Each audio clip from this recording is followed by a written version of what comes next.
तो यूक्रेन ने रूस के अभिमान क्रीमिया पर 3 दिन में 3 बड़े हमले किए हैं। 21 सितंबर को यूक्रेन ने क्रीमिया के साकी एयरबेस पर बड़ा विध्वंस किया, तो उसके 24 घंटे बाद ही रूस की ब्लैक सी फ्लीट पर मिसाइल प्रहार कर दिया गया।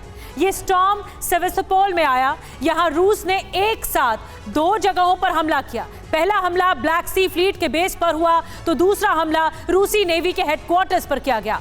सेवेस्तोपोल में रूसी नौसेना को इतनी बड़ी चोट पहुंची कि क्रेमलिन तिलमिलाया हुआ है। ऐसे में सवाल यह है कि अब पुतिन क्या करेंगे? क्या रूस परमाणु प्रतिशोध लेने जा रहा है? देखिए रिपोर्ट।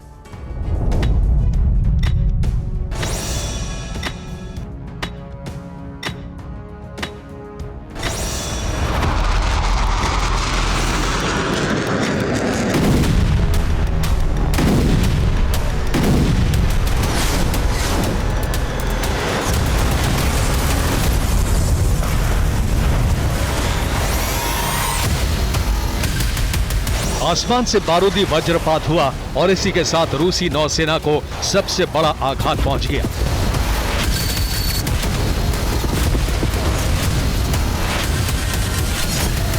आधा दर्जन मिसाइलें ब्लैक सी फ्लीट के बेस पर गिरी, जिससे बहुत बड़ी तबाही हो गई।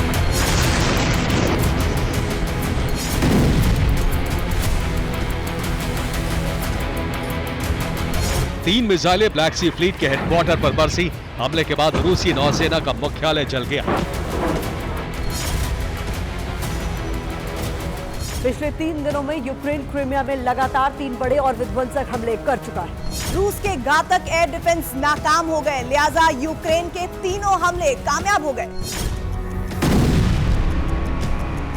20 सितंबर को यूक्रेन ने क्रीमिया में रूस के बेल्पेक एयरबेस, साकी एयरबेस और एक कमांड पोस्ट पर हमला किया। 21 सितंबर को यूक्रेन ने मिसाइलों से धावा बोलकर साकी एयरबेस को तबाह कर दिया। यहां रूस को बहुत बड़ा नुकसान हुआ है।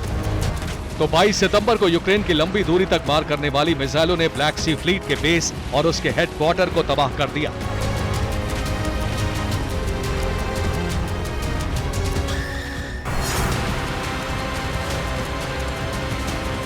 क्रीमिया से लेकर क्रेमलिन तक त्राहिमाम मचा हुआ था, क्योंकि यूक्रेन ने रूस के साकी एयरबेस पर बहुत बड़ा विध्वंस कर दिया था।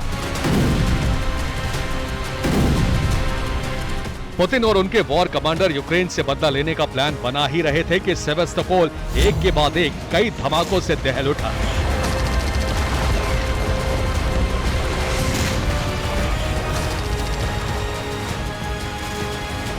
यूक्रेन ने स्टॉर्म शैडो मिसाइलों से रूसी नेवल बेस और ब्लैक सी फ्लीट के हेडक्वार्टर पर बहुत बड़ा हमला कर दिया। यूक्रेनी इंटेलिजेंस के सूत्रों के मुताबिक सेवेस्तोपोल में यूक्रेनी फोर्स ने एक के बाद एक 8 स्टॉर्म शैडो मिसाइलें दागी। विध्वंस की इस तस्वीर को देखिए। ब्लैक सी फ्लीट पर 2 मिसाइलें गिर चुकी थी। इमारत धू धू कर जल रही थी। तभी आसमान से तीसरी मिसाइल गिरी और सब कुछ ध्वस्त हो गया।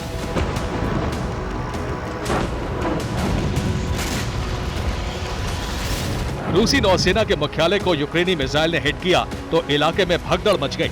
जान बचाने के लिए लोग इधर उधर भागने लगे।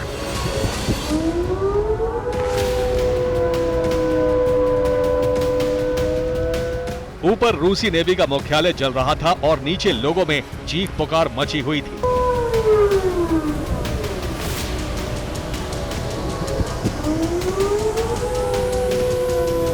यूक्रेनी सेना ने सेवेस्तोपोल में कितना बड़ा विध्वंस किया है, इस तस्वीर से समझिए। ये सेवेस्तोपोल में मौजूद ब्लैक सी फ्लीट के हेडक्वार्टर की 2 तस्वीर है। बाईं तरफ जो तस्वीर है वो हमले से पहले की है, जबकि दाईं तरफ जो फोटो है वो हमले के बाद की है। पहली तस्वीर में रूसी नौसेना का मुख्यालय सही सलामत नजर आ रहा है, जबकि दूसरी तस्वीर बर्बाद दिख रही है।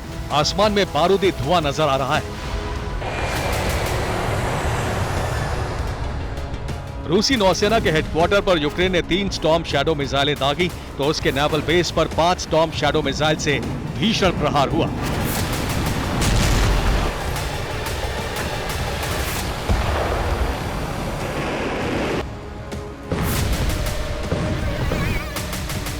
यूक्रेनी खुफिया एजेंसियों के मुताबिक इस हमले में रूसी नौसेना के 9 अफसरों की मौत हो गई, 16 अफसर घायल हैं।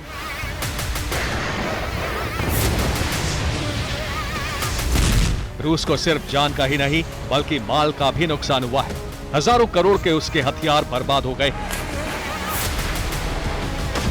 इस हमले में ब्लैक सी फ्लीट के कमांडर एडमिरल विक्टर निकोलियाविच सोकोलोव के मारे जाने की भी खबर है, लेकिन अब तक इसकी पुष्टि नहीं हो पाई है। और सेवेस्तोपोल में ब्लैक सी फ्लीट के बेस और हेडक्वार्टर पर जो हमला हुआ उसमें रूस को कितना बड़ा नुकसान पहुंचा है, आइए इसे जानने और समझने की कोशिश करते हैं। रूस के नेवल बेस पर यूक्रेन ने 5 स्टॉर्म शैडो मिसाइलों से हमला किया। हमले में रूस के 3 युद्धपोत क्षतिग्रस्त हो गए हैं। एक युद्धपोत को करीब 2000 करोड़ रुपए का नुकसान हुआ है। कुल 3 युद्धपोत तबाह हुए। इस लिहाज से रूस को 6000 करोड़ रुपए का नुकसान हो गया। नेवल बेस पर जो हमला हुआ उसमें रूस का एक S-400 सिस्टम तबाह हो गया। एक S-400 की कीमत करीब 5000 करोड़ रुपए की है, यानी रूस को यहां भी 5000 करोड़ रुपए का नुकसान पहुंचा है। वहीं यूक्रेनी हमले में रूस का एक पंजशीर एयर डिफेंस सिस्टम भी जल गया। एक पंजशीर की कीमत 2000 करोड़ आंकी जाती है। इसका मतलब ये हुआ कि रूस का 2000 करोड़ रुपए का पंजशीर भी नष्ट हो गया, ये नुकसान हुआ है। यूक्रेन ने रूस के 16 बोट डुबो दिए।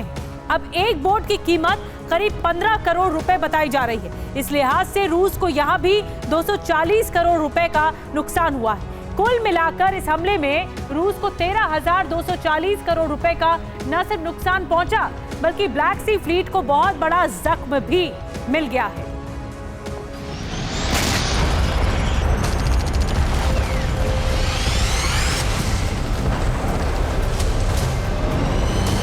यूक्रेनी फोर्स ने जिस तरह से साकी एयरबेस पर हमला किया था, ठीक उसी रणनीति के तहत सेवेस्तोपोल में रूसी नेवल बेस और रूसी नौसेना के मुख्यालय पर भी धावा बोला गया।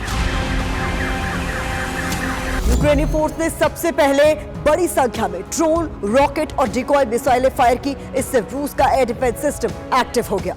रूसी एयर डिफेंस सिस्टम ने जैसे ही ड्रोन और रॉकेट को इंटरसेप्ट करने के लिए जवाबी फायर किया, ठीक उसी समय यूक्रेन ने असली हमला कर दिया। और इस तरह यूक्रेन की मिसाइल न सिर्फ सीधे लक्ष्य तक पहुंच गई बल्कि अपने टारगेट को तबाह भी करने में सफल हो गई। साकी एयरबेस और सेवेस्तोपोल में यूक्रेनी हमले से रूसी सेना की कमर टूट गई है।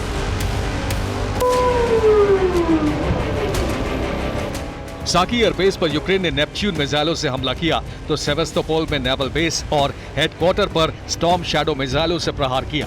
साकी एयरबेस पर रूस के 18 सुखोई लड़ाकू विमान जल गए तो नेवल बेस पर हुए हमले में रूस के 3 युद्धपोत को नुकसान पहुंचा है। साकी एयरबेस हमले में रूस के 3 पंजशीर एयर डिफेंस सिस्टम तबाह हो गए थे तो सेवेस्तोपोल पर हुए हमले में एक पंजशीर डिफेंस सिस्टम ध्वस्त हो गया। साकी एयरबेस पर रूस का एक S-400 एयर डिफेंस सिस्टम तबाह हुआ था। नेवल बेस पर हुए हमले में भी एक S-400 मलबे में बदल गया। साकी एयरबेस हमले में रूस के 9 ड्रोन बेस ध्वस्त हो गए थे। नेवल बेस पर हमला कर यूक्रेन ने रूस की 16 बोट को डुबो दिया। साकी एयरबेस हमले में रूस के 30 सैन्य अफसर मारे गए थे तो सेवेस्तोपोल हमले में रूसी नौसेना के 9 अफसर खत्म हो गए। यूक्रेन के निशाने पर इस वक्त रूस के एयरबेस, नेवल बेस और कमांड पोस्ट हैं।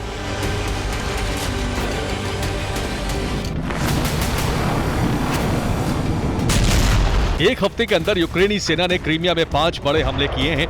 इन हमलों में रूसी सेना को 75,000 करोड़ रुपए से ज्यादा का नुकसान हो चुका है।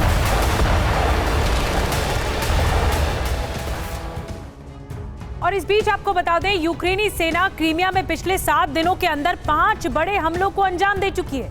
इन हमलों में रूसी सेना की कमर टूट चुकी है। आखिर कैसे, आइए आपको बताते हैं। यूक्रेन के हमले में एक हफ्ते के अंदर 7 S-400 तबाह हो चुके हैं। एक S-400 की कीमत 5000 करोड़ रुपए होती है। इसका मतलब यह हुआ कि रूस के 35,000 करोड़ रुपए के S-400 भस्म हो गए। अब साकी एयरबेस पर यूक्रेन ने हमला किया, उसमें रूस के 18 सुखोई लड़ाकू विमान बर्बाद हो गए और एक सुखोई विमान की औसतन कीमत 300 करोड़ रुपए होती है। इस लिहाज से रूस के 5400 करोड़ रुपए के एयरक्राफ्ट जल गए। यूक्रेनी हमले में अब तक 4 पंजशीर एयर डिफेंस सिस्टम तबाह हो चुके हैं। एक पंजशीर की कीमत 2000 करोड़ रुपए होती है। इसका मतलब यह हुआ कि रूस के 8000 करोड़ रुपए के पंजशीर खाक हो गए। साकी एयरबेस पर रूस के 9 ड्रोन बेस तबाह हो चुके हैं। अब एक ड्रोन बेस पर औसतन कितना खर्च होता है? 400 करोड़ रुपए का खर्च होता है, लेकिन यही नुकसान हुआ है। इस लिहाज से रूस को 3600 करोड़ रुपए के ड्रोन बेस बर्बाद हुए रूस के। यूक्रेनी हमले में रूस के 5 अटैक हेलीकॉप्टर बर्बाद हुए हैं। अब एक हेलीकॉप्टर की जो कीमत है वो 250 करोड़ रुपए बताई जा रही है। इसका मतलब ये हुआ कि रूस के 1250 करोड़ के हेलीकॉप्टर तहस नहस हो चुके हैं। यूक्रेनी हमले में रूस का एक ड्रोन सेंटर तबाह हुआ है। यहाँ करीब 2000 करोड़ रुपए का नुकसान हुआ है। रूस की एक पनडुब्बी भी बर्बाद हुई है।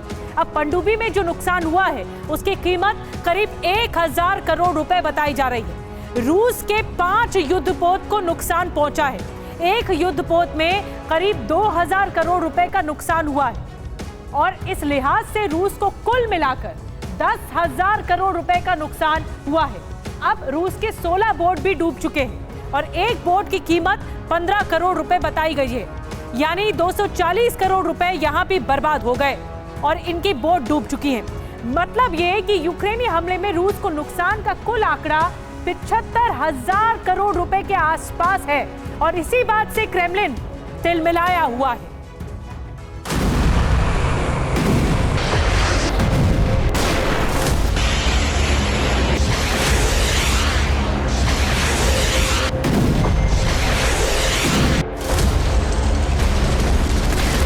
रूसी सेना को इतना बड़ा नुकसान इसलिए पहुंचा है क्योंकि यूक्रेनी सेना अब नए प्लान के तहत हमले कर रही है।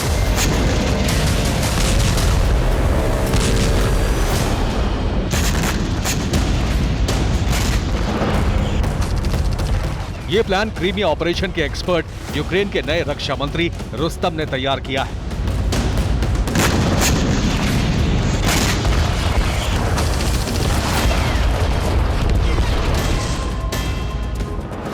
दावा तो ये भी है कि यूक्रेन के हमले इसलिए सफल हो रहे हैं क्योंकि पेंटागन ने रूसी एयर डिफेंस को हैक कर लिया। डिफेंस एक्सपर्ट के मुताबिक रूस यूक्रेन युद्ध में अमेरिका इलेक्ट्रॉनिक वॉरफेयर सिस्टम का इस्तेमाल कर रहा है।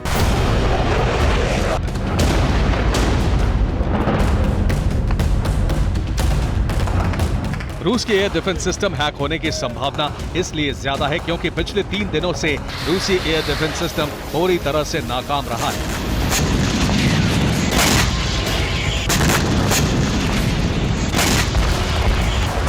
वो यूक्रेन के एक भी हमले को नहीं रोक पाया है। अलबत्ता एक हफ्ते के अंदर रूस के 6 सबसे घातक S-400 जल चुके हैं। ये उसी रूस के उसी एयर डिफेंस का हाल है जो दुनिया में सबसे खतरनाक और अभेद्य माना जाता है।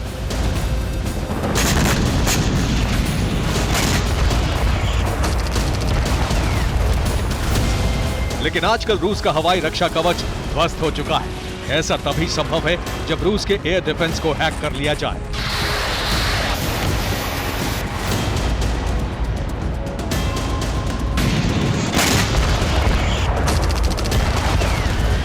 फिलहाल वजह जो भी हो, लेकिन यूक्रेनी हमले में रूस को हर रोज बड़ी चोट पहुंच रही है। यूक्रेन के क्रीमिया विध्वंस के बाद एटमी सर्वनाश का सायरन बजने लगा है। पुतिन इसका परमाणु प्रतिशोध ले सकते हैं। परमाणु प्रलय का खतरा बहुत बढ़ गया है। अब देखना यही होगा कि यह प्रलय कितने दिनों तक टलता है। Bureau report, TV9 Bharatvarsh.